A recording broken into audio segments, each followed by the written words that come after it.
ಈಗ ನಮ್ಮ ಜೊತೆಗೆ ಮಾತನಾಡೋದಕ್ಕೆ ಎಸ್.ಕೆ. ಉಮೇಶ್ ಅವರು, ನಿವೃತ್ತ ಪೊಲೀಸ್ ಅಧಿಕಾರಿ. ಸರ್ ನಮಸ್ಕಾರ. ಹೇಳಿ. ಮೊನ್ನೆ ನಾವು ಮಾತನಾಡಿದ್ವಿ ವಿಚಾರಕ್ಕೆ ಸಂಬಂಧಿಸಿದಂತೆ, ಸವಾಲುಗಳ ಬಗ್ಗೆ ಮಾತನಾಡಿದ್ವಿ. ಇವತ್ತು ಸವಾಲಿನ ಪೈಕಿ ಒಂದು ಹಂತ ಅಥವಾ ಒಂದು ಮಹತ್ವದ ಹಂತವನ್ನು ತಲುಪಿದೆ. ಮೃತದೇಹದ ಅವಶೇಷಗಳು ಸಿಕ್ಕಿದೆ. ತನಿಖೆಯಲ್ಲಿ ಇದು ಎಷ್ಟು ಮಹತ್ವದ್ದು ಸರ್? ಎಷ್ಟು ಪ್ರಮುಖ ಪಾತ್ರ ವಹಿಸುತ್ತೆ ಇದು? ಅಂದ್ರೆ ಪ್ರಮುಖ ಪಾತ್ರ ಅಂತ ಅನ್ನೋದಕ್ಕಿಂತ ಅಲ್ಲಿ ಮೃತದೇಹ ಸಿಕ್ಕಿದೆ ಅಂತ ಅನ್ನುವಂಥದ್ದು ಬಹಳ ಇಂಪಾರ್ಟೆಂಟ್ ಆದದ್ದು. ಇಂಪಾರ್ಟೆಂಟ್ ಅನ್ನುವಂಥದ್ದು ಅಂದಾಗ ಆ ಮೂಳೆಗಳು ಎಲ್ಲಿ ಸಿಕ್ಕಿದೆ, ಯಾವ ಜಾಗ, ಆಮೇಲೆ ಅದು ಮುಖ್ಯ ರಸ್ತೆಯಿಂದ ಎಷ್ಟು ದೂರದಲ್ಲಿದೆ ಅನ್ನುವಂಥದ್ದು ಬಹಳ ಪ್ರಮುಖ ಆಗ್ತದೆ. ಅದಾದ್ಮೇಲೆ ಅದು ಸಿಕ್ಕಿರ್ತಕ್ಕಂಥದ್ದು ಯಾವ ಸ್ಥಿತಿನಲ್ಲಿ ಸಿಕ್ಕಿದೆ ಅಂತ ಒಳಗಡೆ. ಇದು ಏನಾದ್ರೂ ಅಡಿಪೋಸಿಯರ್ ಟೈಪ್ ಅಲ್ಲಿ ಇದೆಯಾ ಅಂದ್ರೆ ಒಂಥರ ಮೇಣದ ರೂಪದಲ್ಲಿ ಬಾಡಿ ಇರುವಂತದ್ದು ಇರ್ತದೆ. ಆ ಅಡಿಪೋಸಿಯರ್ ಸ್ಥಿತಿನಲ್ಲಿ ಇದೆಯಾ, ಇಲ್ಲ ಅದು ಕಂಪ್ಲೀಟ್ ಸ್ಕೆಲಿಟನ್ ರೂಪದಲ್ಲಿ ಇದೆಯಾ, ಆ ಸ್ಕೆಲಿಟನ್ ಅಲ್ಲದೆ ಆ ಸ್ಕೆಲಿಟನ್ ಗಳೆಲ್ಲ ಸರ್, ಇದಕ್ಕೆ ನಾನು ನಿಮ್ಗೆ ಹೇಳ್ತೀನಿ. SIT ಕಡೆಯಿಂದ ಸಿಕ್ಕಿರುವಂತ ಮಾಹಿತಿ ಅಂತಂದ್ರೆ, ಮೂಳೆಗಳು, ತುಂಡಾದ ಮೂಳೆಗಳು ಸಿಕ್ಕಿದೆ, ತಲೆಬುರುಡೆ ಸಿಕ್ಕಿಲ್ಲ. ಅದು ಮಾನವನ ದೇಹದ ಮೂಳೆಗಳು ಅಂತ ಖಚಿತ ಆಗಿದೆ. ಸರಿ ಸರಿ. ಅಂದ್ರೆ ತಲೆಬುರುಡೆ ಸಿಕ್ಕಿಲ್ಲ ಅಂತಂದ್ರೆ ತಲೆಬುರುಡೆ ತಗೊಂಡೋಗಿದ್ದಾರೆ ಅಂದಂಗ ಆಯ್ತದು. ತಲೆಬುರುಡೆನ ತಗೊಂಡೋಗ್ಬೇಕು ಅಂದ್ರೆ ಅದನ್ನ ತೆಗ್ದಿರ್ಲೇಬೇಕಲ್ಲ ಗುಂಡಿನ ಯಾವ್ದೋ ಟೈಮಲ್ಲಿ. ತಲೆ ಬಾಡಿ ಹಾಕಾದ್ಮೇಲೆ ತಲೆ ಇರ್ಲೇಬೇಕಲ್ಲ. ಅಂದ್ರೆ ಆ ಪ್ಲೇಸ್ ಹಂಗಿದೆ ಸರ್, ಅದು ನದಿ ಪಕ್ಕದ ಜಾಗ. ಅದು ಅಗದ ಕೂಡಲೇ ನೀರು ಸಿಗುತ್ತೆ ಅಲ್ಲಿ. ಇವರು ಕಾರ್ಯಾಚರಣೆ ಮಾಡೋ ಸಂದರ್ಭದಲ್ಲೂ ಕೂಡ ನೀರು ಬರ್ತಾ ಇತ್ತು. ಅದೇ ಅದರ ಮಧ್ಯದಲ್ಲಿ ಕಷ್ಟಪಟ್ಟು ಕಾರ್ಯಾಚರಣೆ ಆಗಿದೆ ಇದು. ಅದೇ ಅದು ಕೆಲವಷ್ಟು ಏನಾಗುತ್ತೆ, ಕೆಲವಷ್ಟು ಬಾಡಿಗಳಲ್ಲಿ ನಾವು ನೋಡ್ತೀವಲ್ವಾ, ನೀರ್ಗೆ ಅಕಸ್ಮಾತ್ ಏನಾದ್ರೂ ನೀರಿಗೆ ಬಿದ್ದು ಕೊಳತೋಗಿರುವಂತ ಇದ್ದಾಗ ಇದರಲ್ಲಿ ಹೊಳೆಗಳಲ್ಲಿ, ಅವಾಗ ತಲೆನು ಬೇರ್ಪಟ್ಟ ಬೇರೆ ಕಡೆ ಹೋಗಿರುವಂತದ್ದು ನೋಡಿದೀವಿ ನಾವು. ಅದನ್ನ ಬರೀ ಆ ತರದ್ನ ಈಗ ಮುತ್ತತ್ತಿ ಮತ್ತೆ ಸಂಗುಮಾಲಿ ಎಲ್ಲ ಇರ್ತದಲ್ಲ, ಇವಾಗ ಅಲ್ಲೆಲ್ಲ ಸತ್ತೋಗ್ಬಿಟ್ಟಾಗ ಏನಾಗಿರುತ್ತೆ ಅಂದ್ರೆ ಕೊಳತೋಗ್ಬಿಟ್ಟು ಕೆಲವಷ್ಟೆಲ್ಲ ಮೊಸಳೆಗಳು ಮತ್ತೆ ಬೇರೆ ಬೇರೆ ಪ್ರಾಣಿಗಳೆಲ್ಲ ತಿಂದ್ಬಿಡ್ತವೆ, ಮೀನುಗಳೆಲ್ಲ ಬಿಡಲ್ಲ ಫ್ಲಶಸ್ನೆಲ್ಲನೂ. ಅವಾಗ ಹಿಡ್ಕೊಂಡು ಜಗ್ ಬಿಡ್ತವೆ ಬೇರೆ ಬೇರೆ ಇವು ಮೀನುಗಳು ದಪ್ಪ ಇರುತ್ತಲ್ಲ, ಜಗ್ದಾಗ ಏನಾಗುತ್ತೆ ಒಂದೊಂದ್ ಪಾರ್ಟ್ ಒಂದೊಂದ್ ಕಡೆ ಕಿತ್ಬಿಡುತ್ತೆ. ಜಲಚರಗಳು ಜಗ್ದಾಗ ಅವಾಗ ಬರೀ ಅಂತದೊಂದು ಸ್ಕೆಲಿಟನ್ ಸಿಕ್ತು, ಅದನ್ನ ತಗೊಂಡ್ ಬಂದು ದಫನ್ ಮಾಡಿದೀವಿ ಅಂತ ಅನ್ನುವಂಥದ್ದು ಏನಾದ್ರೂ ಆಗಿರ್ಬೋದು. ಇಲ್ಲ ಅಂತಂದ್ರೆ ಅಕಸ್ಮಾತ್ ಒಳಗಡೆ ಹಾಕಿದಾಗ ಶೈತ್ಯಾಂಶ ಮತ್ತು ನೀರು ಇವೆರಡರ ಒಂದು ಸಮ್ಮುಖದಲ್ಲಿ ಅದು ಒಳಗಡೆ ಇದ್ದಾಗ ಅಡಿಪೋಸಿಯಸ್ ಅಂತ ಆಗುತ್ತೆ ಬಾಡಿ. ಒಂಥರ ಅದು ಮೇಣದ ರೂಪದಲ್ಲೇ ಇರುತ್ತೆ, ರೂಪ ಕಳ್ಕೊಳ್ಳುತ್ತೆ. ಬಟ್ ಆದ್ರೆ ಒಂಥರ ಲ್ಯಾಟ್ಯಾಕ್ಸ್ ರೀತಿನಲ್ಲಿ ಇರುತ್ತದು. ಅಂದ್ರೆ ಆ ಜಾಗ ಯಾವಾಗ್ಲೂ ನೀರಿನಿಂದ ತಣ್ಣಗೆ ಭೂಮಿ ಕೆಳಗಡೆನೂ ಇರ್ಬೇಕು, ಮೇಲೂ ಇರ್ಬೇಕು. ಅವಾಗ ಬಾಡಿ ಪೂರ್ಣ ಪ್ರಮಾಣದಲ್ಲಿ ಕೊಳ್ತೋಗಲ್ಲ, ಅದು ಅಡಿಪೋಸಿಯರ್ ಸ್ಥಿತಿಯಲ್ಲಿ ಇರುತ್ತೆ. ಹಂಗೇನಾದ್ರು ಇದ್ದಾಗ, ಬಟ್ ಇದು ಮೂಳೆ ಸಿಕ್ಕಿದೆ ಅಂತ ಅಂದ್ರೆ ಅದು ಅತ್ಯಂತ ಜಾಸ್ತಿ, ಅದು ಮೇಲೆ ಸ್ವಲ್ಪ ಮೇಲಿದ್ದಾಗ ಶಾಖ ಬಂದ್ಬಿಡುತ್ತೆ ನೋಡಿ ಮೇಲ್ಗಡೆದು. ಭೂಮಿಯ ಶಾಖದಿಂದನೂ ಅರ್ಧ ಮೇಲ್ಗಡೆದು ಇಂದ ಅದು ಹೋಗುದಾದಾಗ ಅದು ಬೇಗ ಅತ್ಯಂತ ಇದಾಗೆ ಮಾಂಸಖಂಡಗಳೆಲ್ಲ ಪೂರಾ ನಶಿಸಿ ಹೋಗ್ಬಿಡ್ತವೆ. ಸರ್, ಇಲ್ಲಿ ಒಂದು ಪ್ರಶ್ನೆ ಬರುತ್ತೆ ಸರ್. ಈಗ FSL ಟೀಮು ಇದು ಪುರುಷನ ಮೃತದೇಹ ಅನ್ನೋದನ್ನ ಗುರುತು ಮಾಡಿದ್ದಾರೆ. ಹೌದು. ಇಲ್ಲಿ ಪ್ರಶ್ನೆ ಇರೋದು ಏನು ಅಂತಂದ್ರೆ ಸರ್, ಯಾರ್ದು ಅನ್ನೋದನ್ನ ಫೈಂಡ್ ಔಟ್ ಮಾಡಬೇಕಾಗಿರೋದು ಪೊಲೀಸರು. ಈ ಮೃತದೇಹ ಎಷ್ಟು ವರ್ಷ ಆಗಿತ್ತು, ಪುರುಷಂದೋ ಮಹಿಳೆಯದೋ, ಇದು FSL ಟೀಮ್ ರಿಪೋರ್ಟ್ ಕೊಡಬಹುದು. ಯಾರದ್ದು ಅಂತ ನೀವು ಪೊಲೀಸರು ಮಾಡಬೇಕು. ಹೆಂಗ್ ಸಾಧ್ಯ ಸರ್ ಈ ಹೊತ್ತಲ್ಲಿ? ಅಂದ್ರೆ ಒಂದು ಮಿಸ್ಸಿಂಗ್ ಕಂಪ್ಲೇಂಟು ಇಲ್ಲ ಈ ಕೇಸಿಗೆ ಸಂಬಂಧಿಸಿ. ಅದೇ ಈಗ ಏನಾಗುತ್ತೆ ಅಂದ್ರೆ, ಒಂದು ಅದರಲ್ಲಿ ಯಾವುದೇ ದಾಖಲಾತಿಗಳಿಲ್ಲ, ಮತ್ತೆ ತಲೆನೇ ಇಲ್ಲ ಅಂದ್ರೆ ನಾವು ಸೂಪರ್ ಇಂಪೋಸಿಷನ್ ಮಾಡ್ಸಕ್ಕೂ ಆಗಲ್ಲ. ಅದ್ರದ್ದೊಂದು ಫೋಟೋ ಡೆವಲಪ್ ಮಾಡ್ತೀವಿ ನಾವು. ಒಂದು ಅದನ್ನ ಸ್ಕಲ್ ಸಿಕ್ಕಿದ್ರೆ ನಾವು ಅದನ್ನ ಸೂಪರ್ ಇಂಪೋಸಿಷನ್ ಮಾಡಿ ಈ ತರ ಇರ್ಬೋದು ಅಂತ ಹೇಳಿ ಸ್ಕಲ್ಗೆ ಒಂದು ರೂಪ ಕೊಡ್ತೀವಿ, ಒಬ್ಬ ಮನುಷ್ಯನ ಆಕೃತಿನ. ಅದು ಎಷ್ಟು ಮಟ್ಟಿಗೆ ಹೋಲ್ತದೆ ಅಂತ ಅನ್ನುವಂಥದ್ದು ಅದು ಮಾಡುವವ್ರ ಮೇಲೆ ನಿರ್ಧಾರ ಆಗುತ್ತೆ. ಆ ಕಾರಣಕ್ಕೋಸ್ಕರನೇ ಅದು ಇವಾಗ ಆ ಸ್ಥಿತಿಗೆ ಮಾಡ್ಲೇಬೇಕಾಗ್ತದೆ. ತಲೆ ಇದ್ರೆ, ತಲೆ ಇಲ್ಲ ಅಂದ್ರೆ ಮಾಡೋಕ್ಕಾಗಲ್ಲ. ಮೂಳೆಗಳಿಂದನೇ ಮತ್ತೆ ಅಲ್ಲಿ ಯಾವುದೇ ತರವಾದಂತಹ ಬೇರೆ ಇನ್ನೇನು ಅಲ್ಲಿ ಕುರುಹುಗಳೇ ಇಲ್ಲ ಅಂತ ಅಂದ್ರೆ ಅದನ್ನ ಪತ್ತೆ ಮಾಡುವಂತದ್ದು ಇರ್ತದಲ್ಲ, ಅದನ್ನ ಮುಂದಿನ ಕೋರ್ಸ್ ಅಲ್ಲಿ ಅದು ಆಯ್ತು ಗಂಡು ಅಂತಾನೆ. ಸರ್, ನಾನು ಯಾಕೆ ಕೇಳ್ತಾ ಇದ್ದೀನಿ ಅಂತಂದ್ರೆ, ಇಲ್ಲಿ ಈಗ ಮಿಸ್ಸಿಂಗ್ ಕಂಪ್ಲೇಂಟ್ ಒಂದಿದೆ. ಅನನ್ಯ ಭಟ್ ಅನ್ನುವಂತ ನನ್ನ ಮಗಳು ಕಾಣೆಯಾಗಿದ್ದಾಳೆ ಅಂತ ಒಬ್ರು ಮಹಿಳೆ ದೂರು ಕೊಟ್ಟಿದ್ದಾರೆ. ಬಟ್ ಇದು ಪುರುಷನ ಮೃತದೇಹದ ಕುರುಹು ಅಂತ FSL ಹೇಳ್ತಾ ಇದೆ. ಇನ್ನು ನೆಕ್ಸ್ಟ್ ಅದು ಎಷ್ಟು ಏಜು ಏನು ಅನ್ನೋದು ಗೊತ್ತಾಗಬಹುದು ಮುಂದಕ್ಕೆ. ಪ್ರಶ್ನೆ ಇರೋದು, ಈಗ ದೂರು ಇಲ್ಲದಂತ ಕೇಸ್, ಇದು ಮಿಸ್ಸಿಂಗ್ ಕಂಪ್ಲೇಂಟ್ ಇಲ್ಲದಂತ ಕೇಸು, ಯಾರಿರಬಹುದು ಅಂತ ಹೆಂಗ್ ಸರ್ ಪತ್ತೆ ಹಚ್ತಾರೆ ಪೊಲೀಸರು?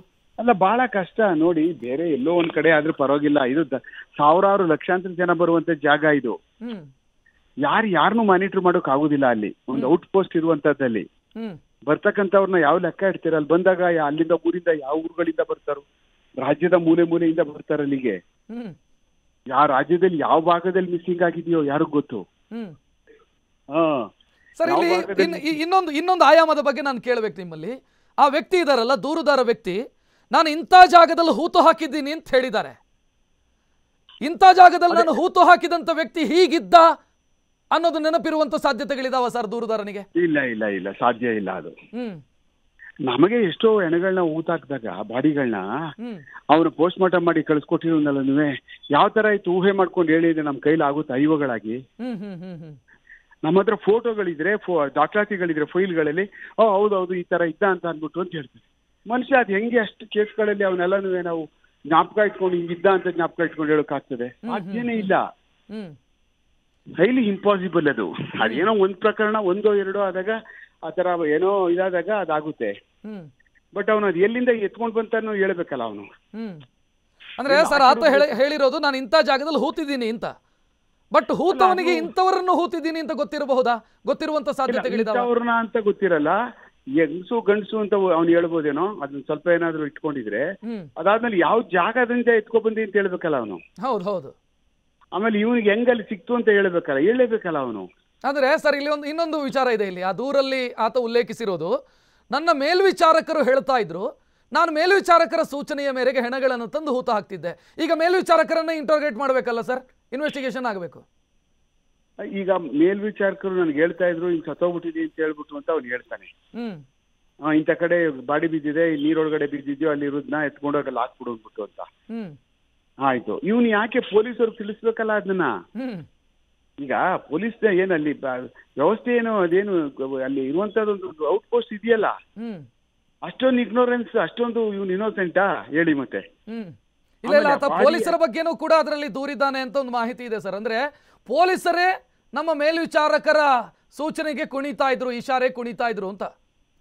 ಇಲ್ಲ, ಅದೆಲ್ಲ ಸುಳ್ಳು. ಅದು ಬಾಡಿ ಅನ್ಐಡೆಂಟಿಫೈಡ್ ಬಾಡಿ ಅಲ್ಲಿ ಬಂದಿದೆ ಅಂತ ಅಂದ್ರೆ ಅಲ್ಲಿ ಲೋಕಲ್ ಪೊಲೀಸು, ಅಲ್ಲಿ ಔಟ್ ಪೋಸ್ಟ್ ಅಲ್ಲಿ ಇರ್ತಕ್ಕಂಥವ್ರು ಲೋಕಲ್ ಪೊಲೀಸ್ ತಿಳಿಸ್ತಾರೆ, ಅವ್ರ ಬಾಡಿ ಬರ್ತಾರೆ, ಏನೋ ಆಯ್ತು ಏನು ಎಲ್ಲ ತಗೊಂಡೋಗಿ ತಳ್ಬಿಡಿ, ಹೆಂಗ್ ಬಂದ್ರೆ ಊತಾಕ್ಬಿಡಿ, ಅದೆಲ್ಲ ಸುಳ್ಳದು. ಅದೆಲ್ಲ ಆ ತರ ಆಗದೆ ಇರೋ ಕೆಲಸ ಅದು. ಪೊಲೀಸರ ಗಮನಕ್ಕೆ ಬಂದ್ಬಿಟ್ರೆ ಯಾರು ಸುಮ್ನೆ ಇರಲ್ಲ. ಅವ್ರು ಅದು ಸುಮ್ನೆ ಏನೋ ಬಾಯಿಗೆ ಬಂದಂಗೆ ದೂರ್ ಬಿಡ್ಬೋದು, ಅದೆಲ್ಲ ನಾವು ನಂಬುವಂತದ್ದೆಲ್ಲ. ಅದೆಲ್ಲ ಇರ್ರೆಸ್ಪಾನ್ಸಿಬಲ್ ಸ್ಟೇಟ್ಮೆಂಟ್. ಅದಂಗೆ ಕೊಡೋಕ್ ಆಗುದಿಲ್ಲ ಪೊಲೀಸರ ಮೇಲೆ. ಪೊಲೀಸರು ಇರುವಂತವ್ರು ಹೇಳ್ಬಿಡ್ತಾರೆ, ಹೇಳಿ ಸರ್ ಹಿಂಗೊಂದು ಬಾಡಿ ಬಿದ್ದಿದೆ ಅಂತ, ಅದನ್ನ ಕ್ರಮಬದ್ಧವಾಗಿ ಎಲ್ಲಿ ಬಿದ್ದಿದೆ ಏನು ಅಂತ ಅಂದ್ಬಿಟ್ಟು ಊತಾಕ್ಬಿಟ್ರೆ ಸಮಸ್ಯೆ ಏನಾಗ್ತದೆ?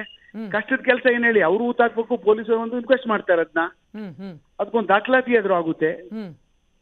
ಅದನ್ನ ಯಾಕೆ ಅವ್ರು ಹೇಳ್ದವ್ರು ಯಾರು ರಿಸ್ಕ್ ಆಗಿ ತಗೋತಾರೆ? ಎಲ್ಲ ಊತಾಕ್ಬಿಡಪ್ಪ ತಗೊಂಡೋಗ್ಬಿಟ್ಟು, ಇಲ್ಲಿ ಬಿದ್ದಿದೆ ಸರ್ ತಗೊಂಡೋಗಿ ಎಲ್ಲ ಊತಾಕ್ಬಿಡಪ್ಪ, ಅದನ್ನ ಯಾಕೆ ಅವ್ರು ಯಾಕೆ ರಿಸ್ಕ್ ತಗೋಕ್ ಹೋಗ್ತಾರೆ?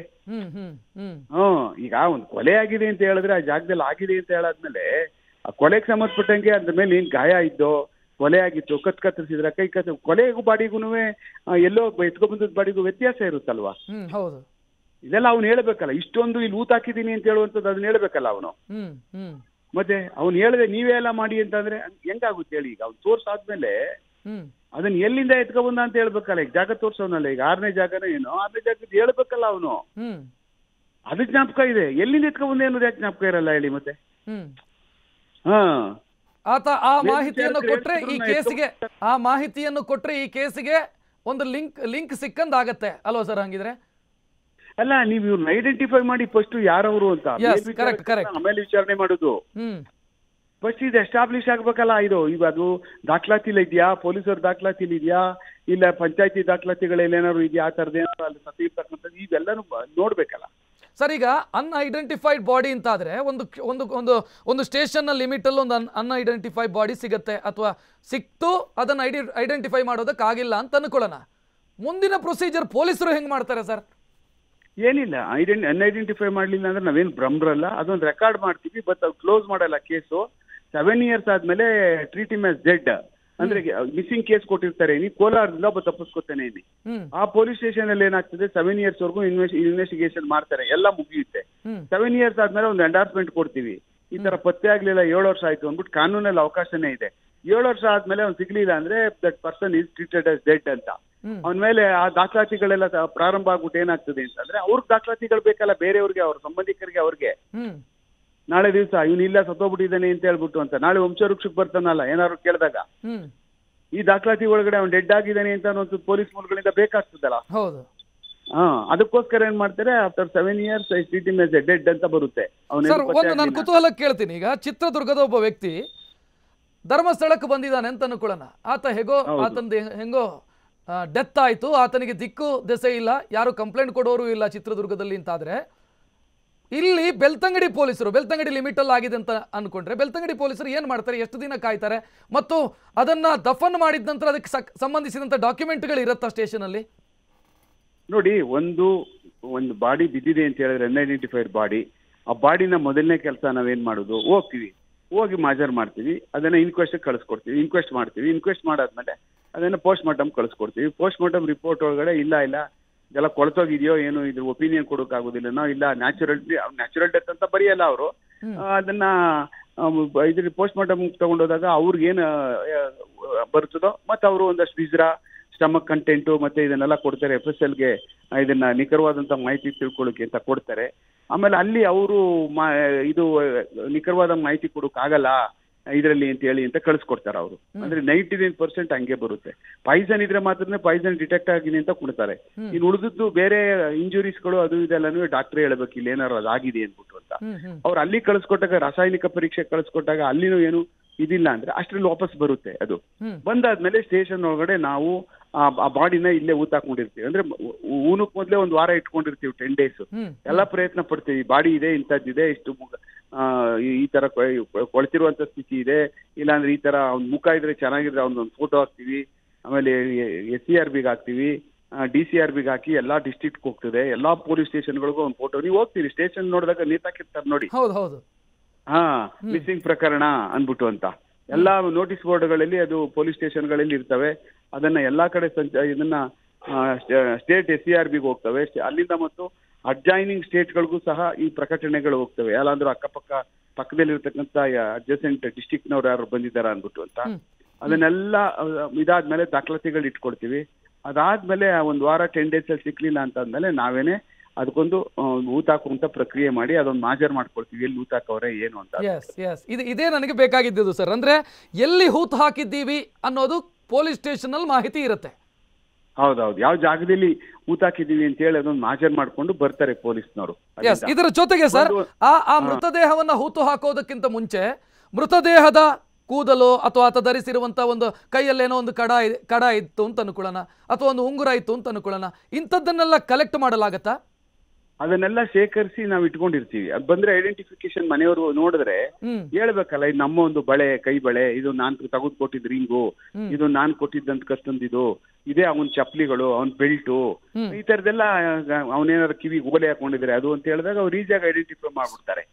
ಇದು ಎಷ್ಟು ದಿನದವರೆಗೆ ಇರುತ್ತೆ ಸರ್ ಸ್ಟೇಷನ್ ಅಲ್ಲಿ? ಎಷ್ಟು ಸಮಯ ಹಾಕೊಂಡಿರ್ತಾರೆ, ಕೆಲವು ಜನ ಅಚ್ಚೆಗಳಿರ್ತವೆ, ಅವೆಲ್ಲ ಸುಮಾರು ದಿವಸ ಇಟ್ಕೊಂಡಿರ್ತೀವಿ ನಾವು, ಬಹಳ ದಿವಸ, ತುಂಬಾ ದಿವಸ ಪೊಲೀಸ್ ಸ್ಟೇಷನ್ ಪ್ರಿಸರ್ವ್ ಮಾಡ್ಕೊತಾರೆ. ಮಿಸ್ಸಿಂಗ್ ಆದಂತ ಪ್ರಕರಣಗಳಲ್ಲಿ ಶೇಖರಣೆ ಮಾಡ್ಕೊಂಡಿರ್ತೀವಲ್ಲ, ಅವು ಬಹಳ ದಿನಗಳ ಕಾಲ ಇಟ್ಕೊಳ್ತೀವಿ ನಾವು. ಸರ್, ಬಹಳ ದಿನ ಅಂತಂದ್ರೆ ಎಷ್ಟು? ಯಾಕಂತಂದ್ರೆ ಇದು 31 ವರ್ಷದ ಹಿಂದೆ, 20 ವರ್ಷದ ಹಿಂದೆ, 10 ವರ್ಷದ ಹಿಂದೆ ಕೆಟ್ಟೋಗ್ಬಿಡ್ತವೆ. ಆಮೇಲೆ ಅವೆಲ್ಲ ಇವಿರ್ತಾವ್ ನೋಡಿ, ಫಿಸಿಕಲ್ ಇವನ್ನ ಇಟ್ಕೊಳ್ತೀವಿ, ಬೇರೆ ಬೇರೆ ಬೆಲೆ ಏನು ಇಡಕ್ಕಾಗಲ್ಲ. ಇವನ್ನೆಲ್ಲ ನೀವು ಬರೆದು ಒಂದ್ರ ಒಳಗಡೆ ತುಂಬಿಕೊಂಡು ಇಡ್ತೀವಿ. ಆಮೇಲೆ ಅದರಲ್ಲಿ ಆಗ್ಲೇ ವಾಸನೆ ಇರ್ತದೆ, ಆಮೇಲೆ ಬೇರೆ ಬೇರೆ ರಕ್ತ ಇದೆಲ್ಲ ಇರುತ್ತೆ.